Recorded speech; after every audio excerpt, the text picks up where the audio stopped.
Chaque jour, du lundi au samedi, suivez le journal des Scoop FM à 18h30, 21h30, 8h juste, 12h30 et 16h juste sur la 98.5 MHz qui pousse 24 radios et sur la radio communautaire Moïseni à 9h05, 13h03 et 21h juste sur la fréquence 101.0 MHz. Nos chaînes partenaires Scoop FM, la neutralité réelle.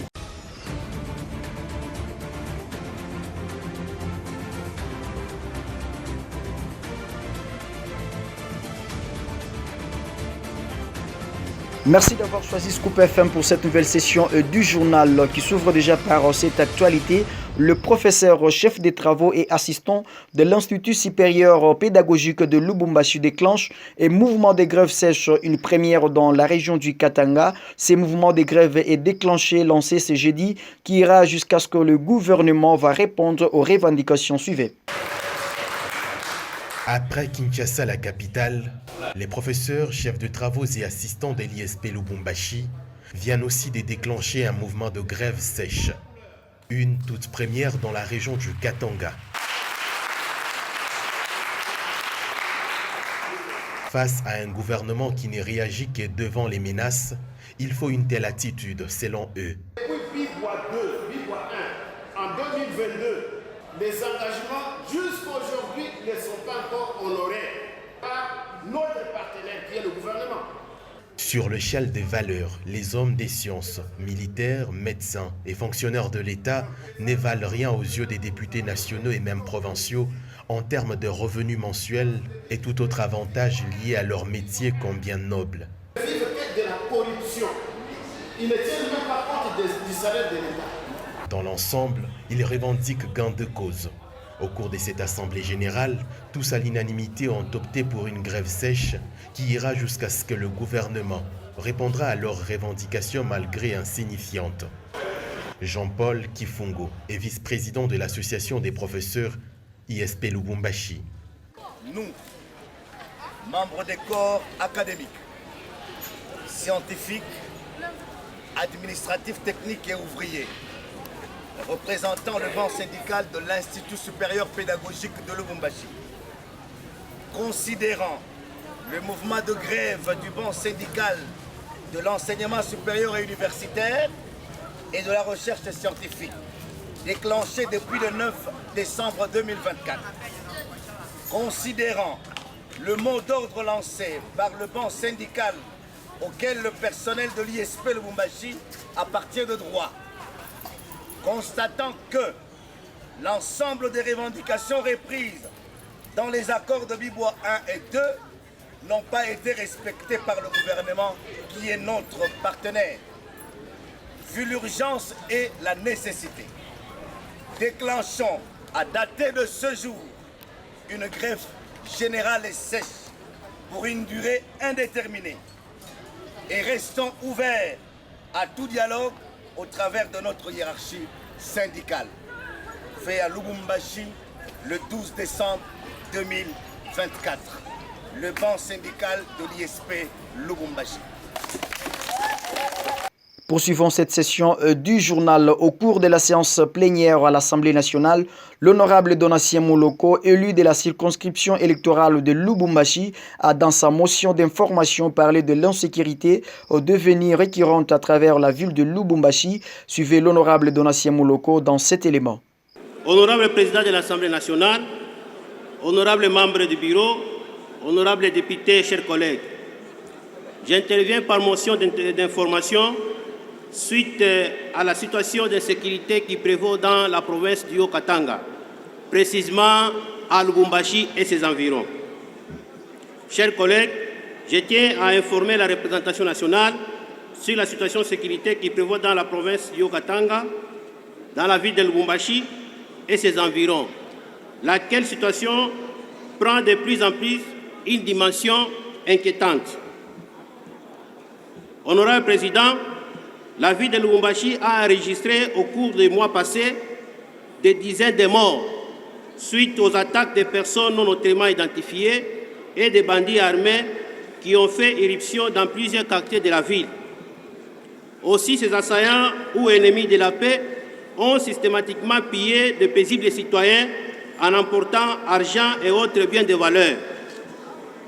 Honorable Président, honorable membre du bureau, honorable député, chers collègues, à ce jour, la population vit face à cette situation avec la peur au ventre. Il ne se passe plus une nuit sans qu'il y ait crépitement de balles, viols, vols, arrestations arbitraires, confiscation des biens, tueries ciblées et expéditions nocturnes punitives. Sur ce, la population de la ville de Lubumbashi me charge de transmettre à la représentation nationale son cri de détresse pour que des solutions idoines soient rapidement trouvées. Enfin, nous saisissons de cette opportunité pour demander avec assistance au vice-premier ministre, ministre de l'Intérieur, Sécurité, Décentralisation et Affaires coutumières de prendre toutes les dispositions afin de maintenir l'ordre public troublé, assurer la sécurité publique et la protection des personnes et de leurs biens, diligenter des enquêtes sérieuses afin d'identifier et sanctionner les criminels et autres bandits armés qui continuent à semer la désolation au sein de la population. Telle est la substance de mon intervention, Monsieur le Président. Nous partageons l'objectif de disposer d'un appareil judiciaire solide apte à mettre fin à l'impunité et à garantir l'égalité, a dit le président de la République, Félix-Antoine Tshisekedi Tshilombo, ce mercredi 11 décembre 2024 dans son discours sur l'état de la nation devant les deux chambres du Parlement réunies en congrès. Je vous convie donc de l'écouter dans cet élément. Nous partageons l'objectif de disposer d'un appareil judiciaire solide, apte à mettre fin à l'impunité et à garantir l'égalité de tous devant la loi.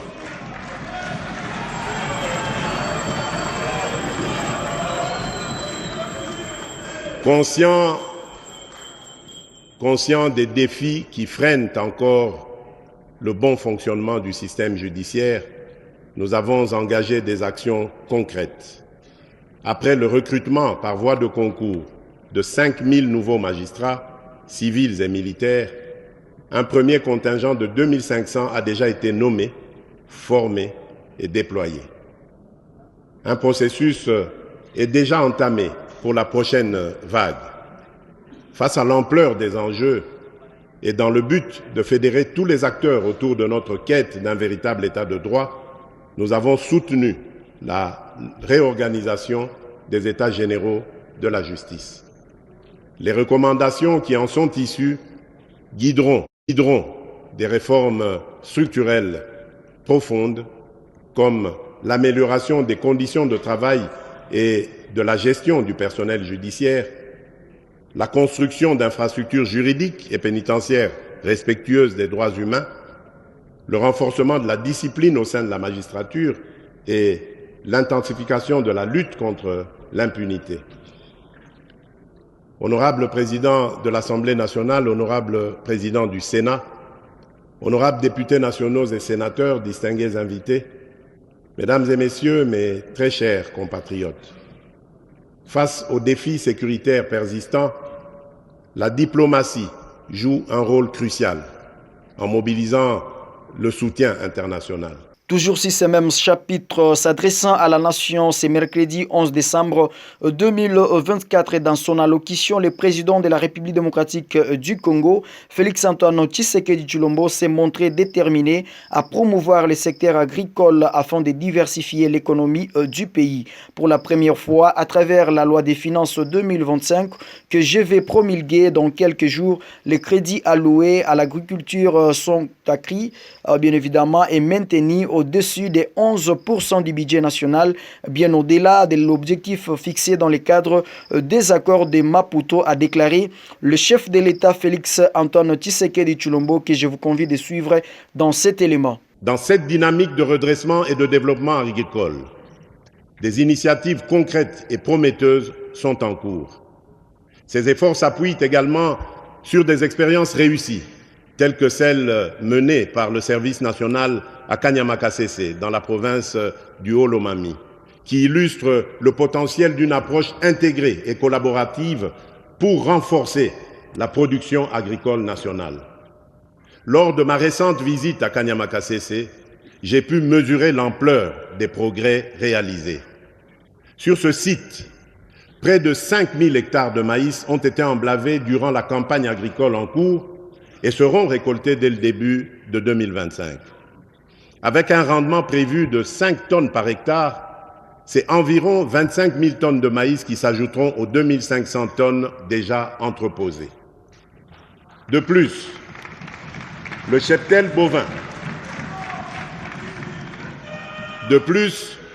le cheptel bovin du service national à Kanyama-Kasese, parti de 1000 bêtes, en compte aujourd'hui 5000, témoignant ainsi de l'essor remarquable de ce programme. Cette expérience exemplaire mérite une attention particulière. La duplication de ce modèle dans d'autres provinces, en étroite collaboration avec les gouvernements provinciaux, constitue une piste d'action prometteuse.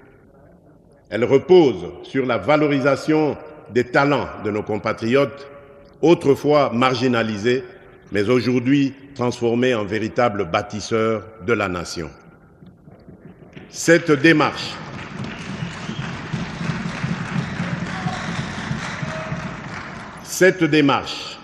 adaptée aux spécificités de chaque région, appelle à une mise en œuvre urgente pour maximiser son impact et répondre efficacement aux défis de notre agriculture.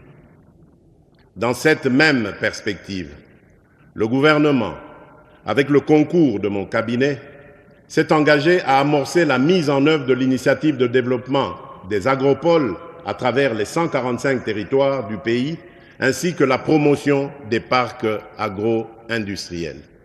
Et c'est la fin de ce journal. Mesdames, Messieurs, vous avez été nombreux à nous suivre de partout à travers le monde et surtout restez branchés sur la chaîne de la neutralité réelle. Quant à moi, je vous dis à très vite.